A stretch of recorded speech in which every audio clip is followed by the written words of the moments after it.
Delhi liquor scam లో తన arrest ని సవాల్ చేస్తూ కవిత దాఖలు చేసిన పిటిషన్ పై ఎల్లుండి సుప్రీంకోర్టులో విచారణ జరగనుంది. ఈడీని ప్రతివాదిగా చేరుస్తూ పిటిషన్ దాఖలు చేసిన కవిత తన అరెస్ట్ నిబంధనలకు వ్యతిరేకమని వాదిస్తున్నారు. అరెస్ట్ విషయంలో రాజ్యాంగంలోని ఆర్టికల్ 21ని ఉల్లంఘించారని, చట్టపరమైన ప్రక్రియ అనుసరించకుండా అరెస్ట్ జరిగిందని కవిత ఆరోపించారు. తన అరెస్ట్ చట్టబద్ధం కాదని, ఏకపక్షంగా రాజ్యాంగ విరుద్ధంగా వ్యవహరించారని పిటిషన్లో తెలిపారు. పీఎంఎల్ఏ సెక్షన్ 19 ప్రకారం మహిళల విషయంలో పాటించాల్సిన నిబంధనలు ఉల్లంఘించారని ఆరోపించారు. తన రిమాండ్ని రద్దు చేయాలని, ఈడీ కస్టడీ నుంచి విడుదల చేయాలని కోరారు. మహిళలను ఇంటి దగ్గరే విచారించాలని కోరుతూ తాను గతంలో వేసిన పిటిషన్పై విచారణ జరుగుతున్న సమయంలో ఈడీ నిబంధనలు ఉల్లంఘించి తనను అరెస్టు చేసిందని కవిత ఆరోపిస్తున్నారు. ఈ పిటిషన్ని నిన్న సుప్రీంకోర్టులో విత్డ్రా చేసుకున్నారు.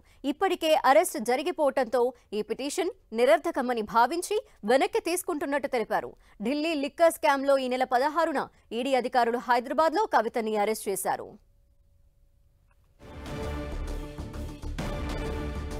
మరింత అదనపు సమాచారం మా ప్రతినిధి గోపి అందిస్తారు. గోపి.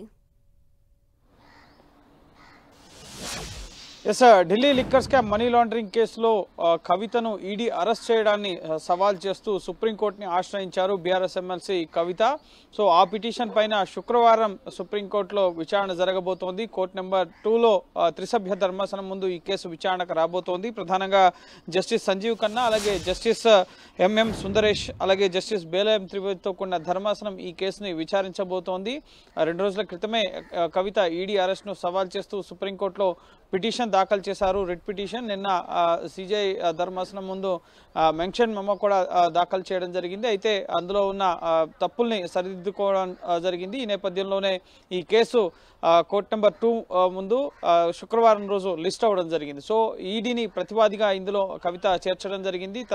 తనను ఈడీ అరెస్ట్ చేయడం నిబంధనలకు విరుద్ధంగా అరెస్ట్ చేశారు, రాజ్యాంగంలోని ఆర్టికల్ 21ని ఉల్లంఘించారు అన్న విషయాలను కూడా పిటిషన్లో పేర్కొనడం జరిగింది. అలాగే అరెస్ట్ చట్టబద్ధం కాదు, ఏకపక్షంగా ఈడీ వ్యవహరించడం జరిగింది. అలాగే prevention of money laundering act section 19 ప్రకారం మహిళల విచారణ పట్ల అనుసరించాల్సిన పద్ధతిని ఈడీ అనుసరించలేదు అన్న విషయాలను కూడా ఇందులో పొందుపరచడం జరిగింది. అలాగే తనని ఇకపై ఎటువంటి ఈడీ కస్టడీకి కానీ లేక జ్యుడిషియల్ కస్టడీకి కానీ ఇవ్వద్దు అన్న విజ్ఞప్తిని ఇందులో కవిత ఈ పిటిషన్లో పేర్కొన్నారు. వెంటనే ఈడీ కస్టడీ నుంచి తనను విడుదల చేయాలని చెప్పి కూడా ఈ పిటిషన్లో పేర్కొనడం జరిగింది. తనకు అనుకూలమైన నిర్ణయాన్ని కోర్టు వెలువరించాలని చెప్పి కూడా ఈ పిటిషన్లో అభ్యర్థించడం జరిగింది. ఈ పిటిషన్ పైన శుక్రవారం జరగబోయే విచారణ, ముఖ్యంగా ఆ రోజు మెన్షన్ అప్లికేషన్గా ఈ కేసుని చూస్తున్నారు. సో ఖచ్చితంగా ఆ రోజే ఈ కోర్టు కేసుకు సంబంధించి ఉత్తర్వులు ఇవ్వడం జరుగుతుందా ఏంటి అనేది మనకి తెలియరావస్తుంది. ఈ పిటిషన్ విచారణ అర్హమా కాదా అనేది శుక్రవారం రోజు ఈ సుప్రీంకోర్టు త్రిసభ్య ధర్మాసనం స్పష్టం చేయబోతోంది. ఆ తర్వాత శనివారం రోజు కోర్టు ఈడీ కస్టడీ కవితకు ముగియబోతోంది.